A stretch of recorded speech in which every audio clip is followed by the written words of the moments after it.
Welcome to the Calm Analytics channel. This is Boris Dizenghausen with you. Today is May 19th. There are a lot of interesting news stories. There haven't been many good ones lately, but today there definitely will be. Well, first of all, in this episode, there will be a conversation between Trump and Putin. What results are we expecting? The Kremlin's act of intimidation has failed. An intercontinental ballistic missile did not launch last night. And in Romania, the pro-Russian candidate is flying by like plywood over Seizure. And also about new technologies and Russia's tactics in information wars, how they have once again reactivated their double program in European countries. All this and more will be interesting in today's episode.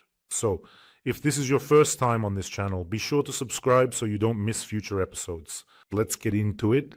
So at 10 a.m. Washington time, Trump and Putin have a scheduled phone call. It's 17:00 for us in Kyiv. And last night, an intercontinental ballistic missile was supposed to launch. Putin wanted to stage this kind of act of intimidation, but something went wrong. In fact, the main intelligence directorate had already reported the day before that Russia was planning a training and combat launch of an intercontinental ballistic missile last night. Naturally, this is classic Putin-style intimidation, aimed at exerting demonstrative pressure and scaring not only Ukraine. Ukraine is already hard to frighten, but rather the member countries of the European Union and NATO.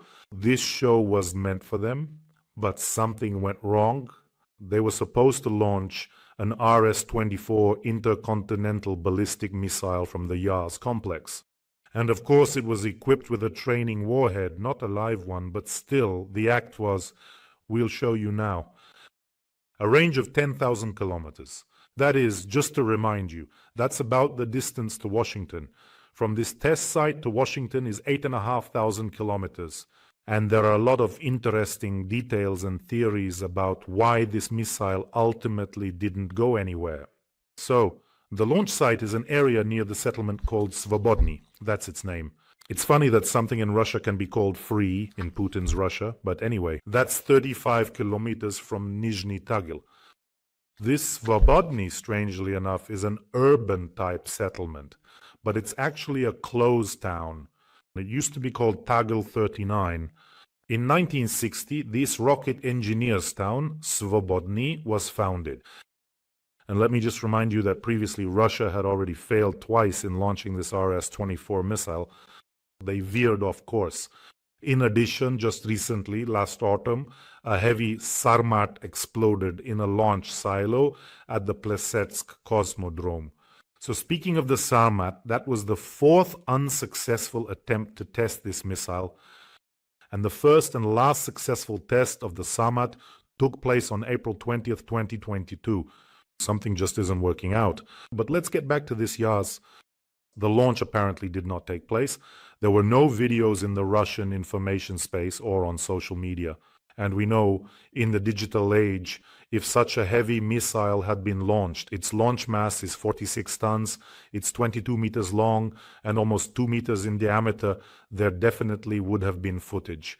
In other words, it's a huge machine. So, if there's no video, clearly something went wrong. And I think that if they had launched it from this settlement called Svobodny, then the flight of this missile should have been visible from the territory stretching from Khanty-Mansisk to Magadan. In short, it didn't happen. You know what's remarkable? When I was preparing for this episode, I started to look into what kind of urban-type settlement it is, what it looks like, who lives there, and why. Well, in general, I'm always curious about such things. And there I found a photo of a mass grave of rocket troops. It has been renovated recently. I thought it was recent, and I wondered where these rocket troops with, strategic systems could have died. So, it's a mass grave of the rocket troops from this 42nd Division. Moreover, the inscription on it reads, "Those who died in the line of duty." Well, in honor and memory of those who died in the line of duty. Although, let me remind you, the settlement was founded in 1960. I started digging into what kind of mass graves of rocket troops these were. It turns out that in 1961, there was an explosion of incredible magnitude in this new town. Of course, no one was told what exploded. It was classified. And this mass grave appeared in a cemetery. But after 1961, there were a ton of failed launches, so they put all of them there. Later, the relatives, well, maybe not specifically there, maybe in other places, but the relatives then can't understand where several hundred of their children fathers have disappeared to. And back then, in 1961, according to various estimates, up to 300 Soviet soldiers died. Naturally, they just buried everyone, and that was it. And several villages disappeared as well. They quickly relocated whoever they could, and the villages themselves were simply leveled to the ground. Well, in other words, apparently unsuccessful launches happened there from time to time, especially with the Sarmat, as we can see, one failure after another. So, but even though we've seen those videos more than once, the ones Soyuz Multfilm makes for Putin showing his mighty rockets flying around the Earth 50 times, that no one can shoot them down, and so on, the most powerful, impossible to intercept with no analogs in the world. But basically, that's how it is. He wanted to scare people, wanted to flex his muscles before talking to Trump after the Istanbul negotiations, but once again, he messed up. He wanted it so badly, he wanted to secure better terms for himself. I don't know what else needs to happen for the entire civilized world to understand that Putin, until the end of his days, and I hope that happens soon, will remain an insecure, vindictive, spiteful KGB man. He will not change. Trying to talk to him in any kind of creative, constructive way, it's just a hopeless endeavor. Forget it. He will always behave in an aggressively militaristic way, always pushing his pseudo-imperial policies. He will always need external enemies, absolutely, in order to justify internal problems. And he will always try to assert himself and dominate, but only over those whom he considers weak. You will never see him showing off in front of Xi Jinping. On the contrary, at the parade, remember how he obsequiously whispered something in his ear, and this one does it like this. And she just sat there like, great, I've come here. This is how I'll be attending parades from now on. Intimidating and subjugating those whom Putin considers weaker than himself is probably his main occupation in life. He has built his entire policy around this, otherwise the system simply doesn't work. Now we have some even bigger news coming up, friends. But in the meantime, don't forget to subscribe to this channel. And if you're already subscribed, then hit the notification bell. And now about the plan that the US, Europe, and Ukraine have agreed upon. There is such a plan. It was to be delivered to Putin by Witkoff, and they plan to hand it over to him in Moscow. It became known, I've already mentioned this plan, that Putin didn't even bother to consider it. But why is that? Keith Kellogg explained just a few hours ago. I saw this news myself. Because the very first point of Trump's plan, out of 22 articles, which was agreed upon with Europe and Ukraine, is an unconditional ceasefire. That's why Putin simply didn't even want to consider this plan. Meanwhile, in Istanbul, Secretary of State Rubio made it clear that this is a strong peace plan and that it should be the focus. And you remember very well how the Russian delegation behaved in the end. I won't repeat it. They threatened, said they would seize 2 more regions, were rude, and told some made-up version of history. Do you know what struck me the most?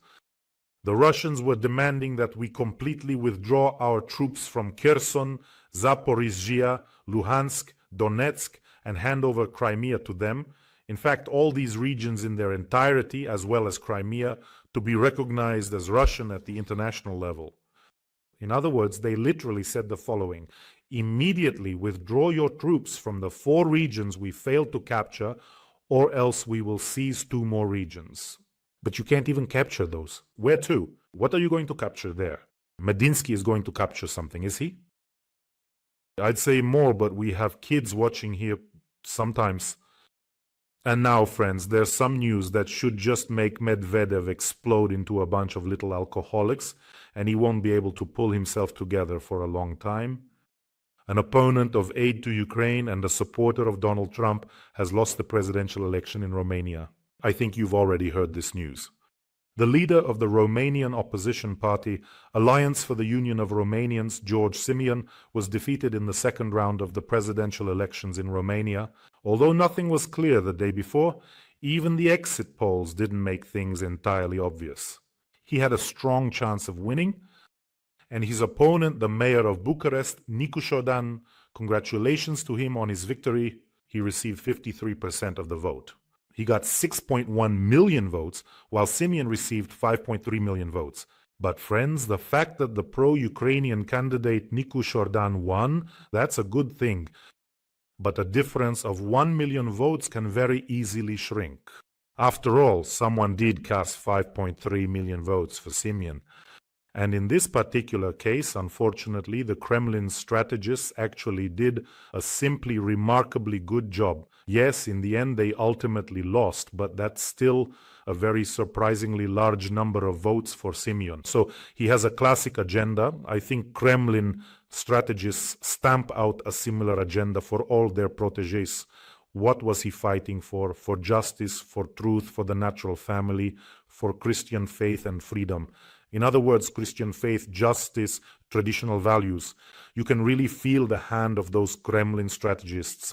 Initially, let me just remind you, the elections, this just shows how powerful the informational component really is. We'll have another interesting segment today about new tools that Russians are using in the information war. In other words, they've made significant progress there. Originally, the Romanian presidential elections were supposed to take place in November, December of last year. At that time, the Constitutional Court annulled, cancelled the results of the first round, in which the pro-Russian candidate Călin Gorgescu took the lead in the first round. But then it turned out that the Russians had poured millions of dollars into information campaigns there, especially on TikTok. I've already mentioned it. The mechanics there were very interesting. They distributed tasks through entire exchanges and simultaneously assigned objectives to micro-influencers and mid-level influencers on TikTok, with followers ranging from 500 to several thousand people, so that they would promote this Călin Gorgescu. They set up assignments, and everything was automatically distributed and carried out, with the money deducted automatically. In short, they automated the whole process. They decided, by the way, this Simion, who lost, spoke of his admiration for US President Donald Trump and even called his party Trumpist. So, as I understand it, here they decided to act at least partially following Orban's playbook. Meanwhile, the winning mayor, Dan, supports full backing for Ukraine, Kyiv's accession to the European Union, and maintaining sanctions against Russia. And after Dan's victory, his supporters took to the streets, chanting, "Russia, don't forget, Romania is not yours." This was reported by the Romanian outlet Hot News. So for now, unfortunately, Putin has managed to partially implement his plans to draw several European countries into his orbit and install pro-Russian governments there. Ideally, I think his idea is this. Ideally, he wants complete control in the countries that border Ukraine in order to essentially surround Ukraine and block it off that way. That is, if you look at the map, to our east, we have the unstable Putin with his orc army. To the north, we have Belarus, Poland, and to the west, Slovakia, Hungary, Romania, and Moldova. Over there to the southwest. So right now, Slovakia and Hungary are already in Putin's pocket. In Poland, there's a struggle going on, and there's going to be a very interesting point about that in a moment.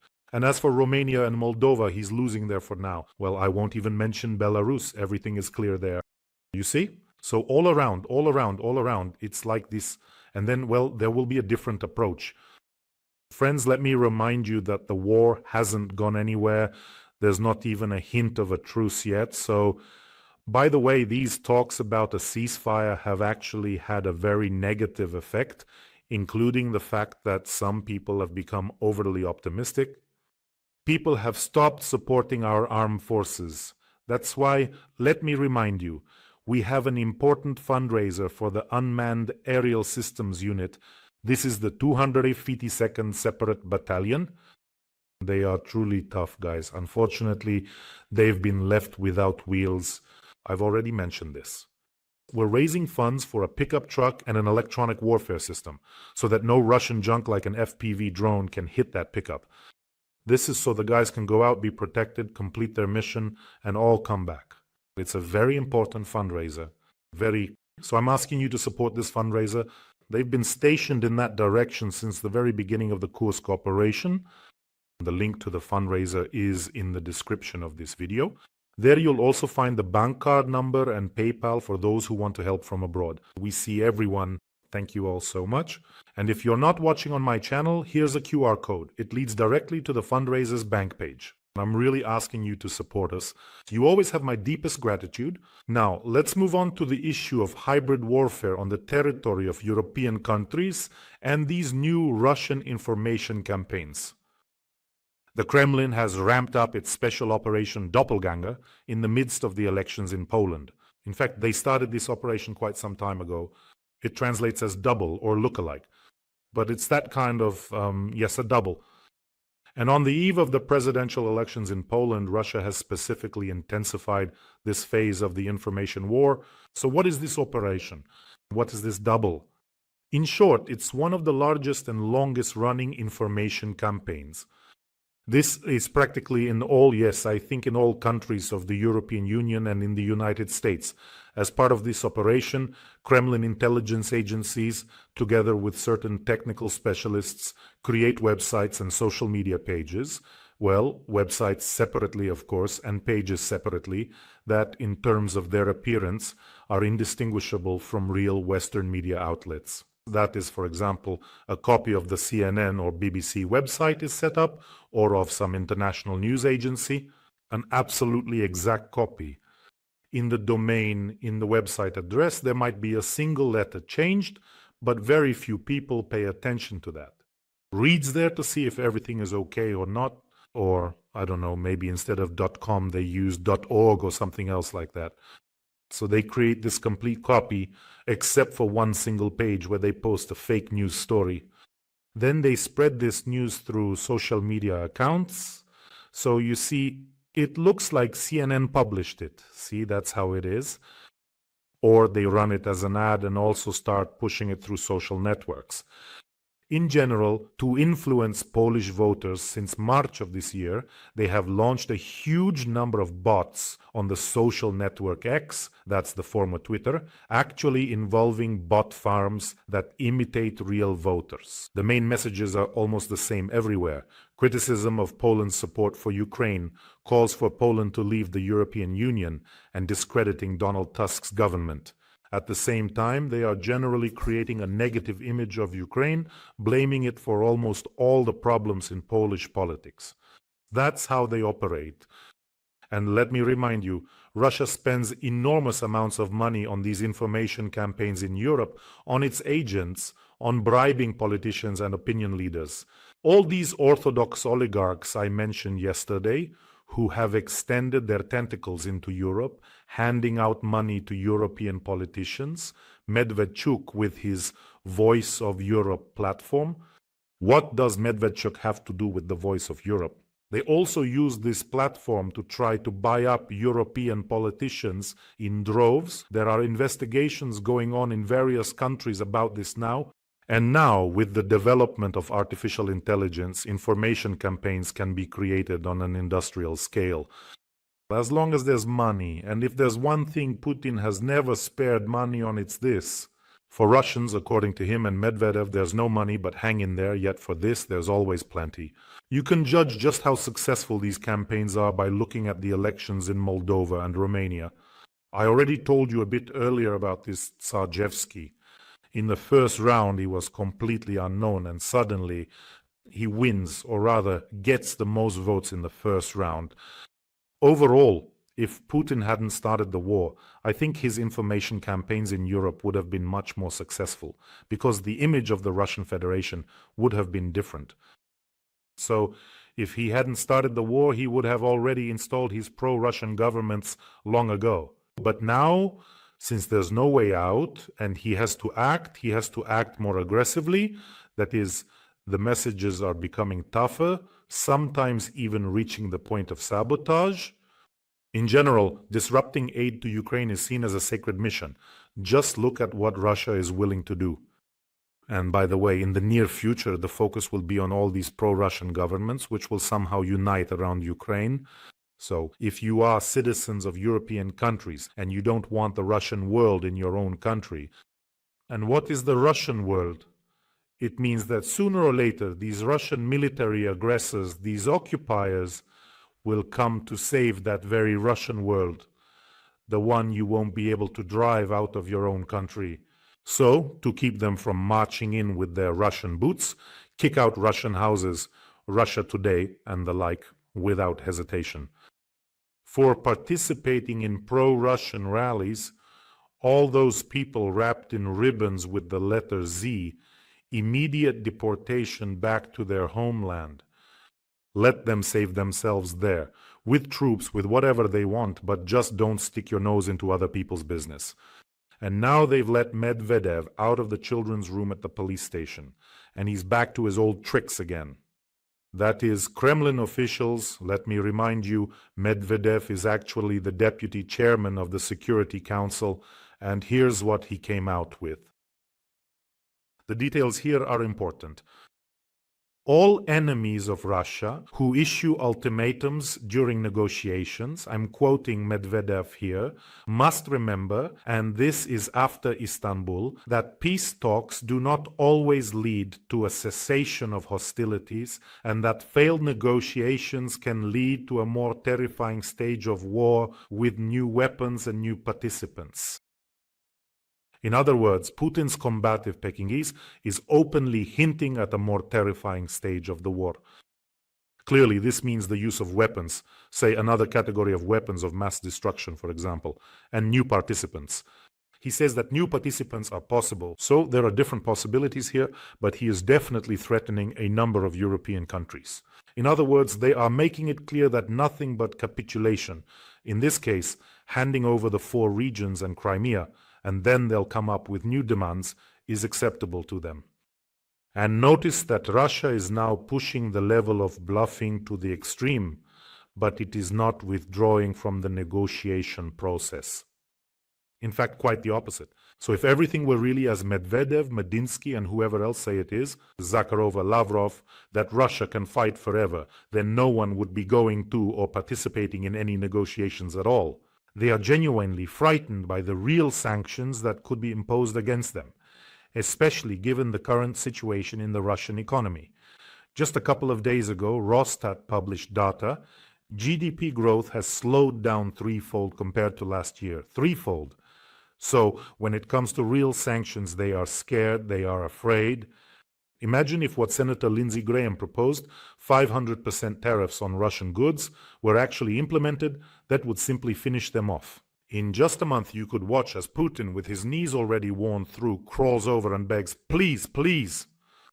But unfortunately, there are still those who want to do profitable business with Russia to extract rare earth elements, and some have their eyes on the Nord Streams. So breaking off relations with Russia is of course not part of the plan, which is a pity. However, neither side will be able to drag this out forever. I'm talking about Russia and the United States here. They've reached the stage where both sides are doing the splits and just waiting to see whose pants will rip first. To put it another way, Trump clearly has the better hand in this situation. Overall, of course, it's all rather sad. Rulers simply can't govern adequately and stay sharp all the time at 80. I'm not being ageist here. It's just the reality of natural aging. Many people are right when they say that at 65 or 60, it's time for an honorable retirement. Want? Be an advisor? If you have life experience, if that's the case, then by all means, be an advisor. No one is excluding you. It would be welcome. But here one is only thinking about deals, and the other wants to go down in history as great, to hold on a bit longer. People should have sensed something was wrong with Putin a long time ago. Yes, right now I'm talking about the Russians themselves. When he started coloring his eyebrows with brown mascara, Leningrad, and filling his cheeks with Botox, that's it. The old man is done for. In other words, that's it. The hyaluronic Führer has lost his marbles. send him into retirement, or at the very least, I don't know, immobilize him and put him in a mausoleum.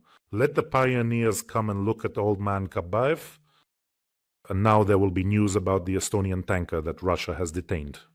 Moreover, the situation in the Baltic Sea is really escalating, but before that, a little attention exercise. Take a look right now at which channel you're watching me on. The name of the channel is right here under the video. Most likely, at least half of you are definitely not watching on my official channel. Mine is very simple, Boris Tizengausen. Well, a lot of channels do post my videos. There's nothing wrong with that. But I recommend you subscribe to the official channel, especially since it will only take you a few seconds. Just type Boris Tizengausen in the YouTube search. My channel will appear like this, and you click the subscribe button. That's it. We'll be together. Now, about the tanker. Russia has detained the tanker Green Admire, which departed from the Estonian port of Sillamäe and was passing through Russian territorial waters. Bloomberg reports this. This incident occurred 3 days after Estonia attempted to stop a Russian shadow tanker in neutral waters. They wanted to inspect the documents. The crew did not respond.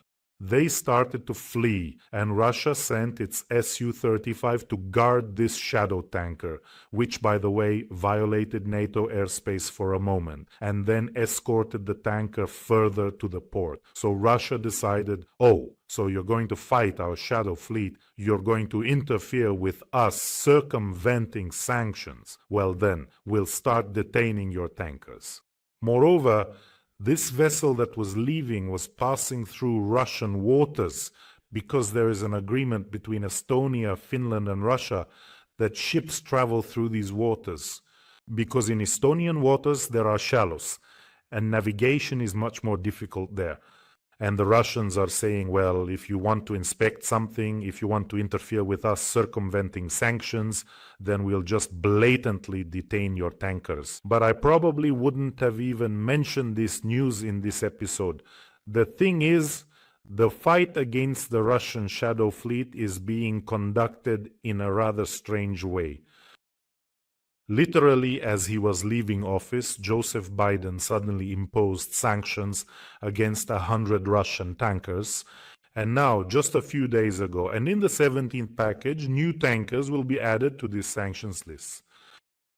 Moreover, companies that help circumvent the sanctions, as well as companies involved in insurance, will also be included. Only now is this being done. And in general, let me remind you that all the tankers transporting this oil and selling it above the price cap from the northern port, from Ust-Luga through the Baltic Sea, all of them pass through the Danish Straits. These are such narrow bottlenecks where they could easily be caught. And by the way, I don't see Greta Thunberg anywhere protesting against these old tankers. Some of them really are old. What about that? What will happen if thousands and thousands of tons of oil or oil products spill? What will happen then? Where is Greta? Where are you? Show yourself. So, action is needed. But still, it feels like the backbone of the Russian shadow fleet could have been broken much earlier. Let's hope that better late than never. But this late also needs to actually come. And as for you, friends, take care of yourselves, take care of your loved ones, support the fundraiser if you can, and make sure you're on the official channel. Wishing us all a peaceful day, and of course, glory to Ukraine.